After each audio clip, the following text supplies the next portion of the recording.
আজি আমি মৰিয়নিত কাম কৰিবলৈ গৈছিলোঁ। আৰ্থিঙৰ কাম পূৰা কমপ্লিট হৈ গ'ল, পাইপ মৰা হৈ গ'ল, কানেকশ্যনো দিয়া হৈ গ'ল। আৰু ঘৰটো পুৰণা ঘৰ হয় আৰু কৰিডৰ মাজতে বহাই দিবলগীয়া হৈছে। ষ্টেপৰ ছাইডতে বহাই দিছোঁ আৰু কাঠতে ফিটিং কৰি দিছোঁ। ছাবমিটাৰ গোটেইখিনি বস্তু চব আছে।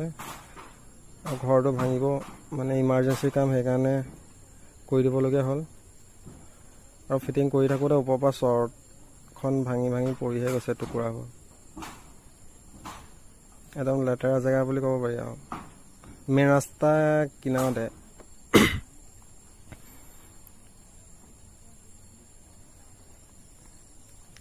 ৰেল লাইন গৈছে এইফালে, আৰু এইফালে মেইন লাইনৰ তলতে আছে ষ্ট্ৰাকচাৰ।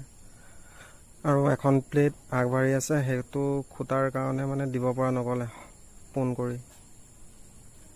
আৰু মৰিয়নি মেইন ৰাস্তাটো এইটো, ৰেল লাইনো সেইফালে লগতে লাগিয়ে আছে।